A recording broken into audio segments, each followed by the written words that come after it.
Alright, so before starting building the application, let's just have a look at what we are going to create. The app we are going to build, and the code of which you may download at the end of all sections, looks like that. On the first screen, we'll put an image and just one play button.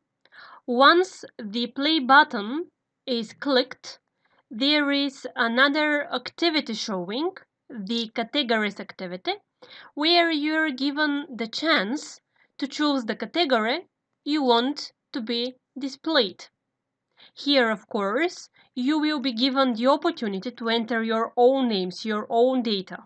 The idea is that depending on the category you click, there is a different question window that is being loaded. So you are shown a question randomly. See here you start with question 4 for the first category. If we press the second one, you are loaded question 3 for the second category. It's important to be the category that you clicked to be sure that everything is matched correctly. And you're given 3 different buttons out of which you may choose. Your information, the answers, will be entered here. Depending on the way you enter the information, the correct one will be stored on a particular place. So for example, you're clicking this one. It's T from true, so it's the correct answer. And once the correct answer is pressed, the timer stops. The timer that starts as soon as the next button is clicked and the activity is loaded stops when the answer is chosen. You are unable to press the other buttons. Okay, and there is an extra field that appears. This extra field is going to be for the description, for some extra information that you may add in order the whole question and the answer to be useful for the user. Once he reads, for example, the description you have given, he presses next, the timer starts from the beginning, the question numbers are uploaded automatically, and you're given the next question. Alright, so for the sake of the test, I've done it up to 5 questions, just to be faster. And yeah, something else that you probably noticed, as soon as the 10th second is reached, the color of the timer changes, and from blue it goes to red. Of course, you may modify as you want.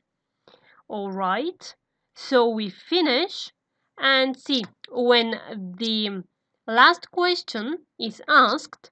Of course, you are not going to be shown the next button again, but the show result button. It means that from here you are moved to another activity, to the last screen. And once the last screen is opened, first you are asked, did you learn something new? Go and rate the app. The user will have the opportunity to press either yes or no. If yes is pressed, then the Play Store is opened. Why nothing is displayed here? Just because the ID that is attributed to the app does not exist in the App Store. But once you upload the app in the App Store, the page of your application will be loaded. Alright? So the user is given the choice whether to rate your app or not. And here is given a summary of what he has been asked and what he has answered. Correct answers, points, and some text that you may modify, of course. From here on, you're given the opportunity to share. Depending on the share options of the telephone you're using for the mock, different options will appear. So for example, comes the ID, and you may directly send the address to the Play Store to somebody. Okay? Probably, yeah. Yes. Fine.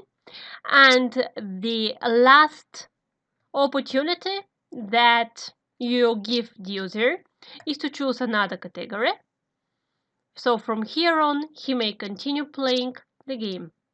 What kind of data you're going to enter, how you're going to modify the app depends completely on you.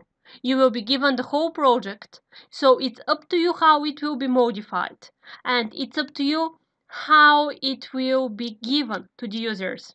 But the most important something that I will teach you during this course is how first to work with databases, how to match the data from a database to the Android widgets, how to read something from a CSV file, how to build this whole application.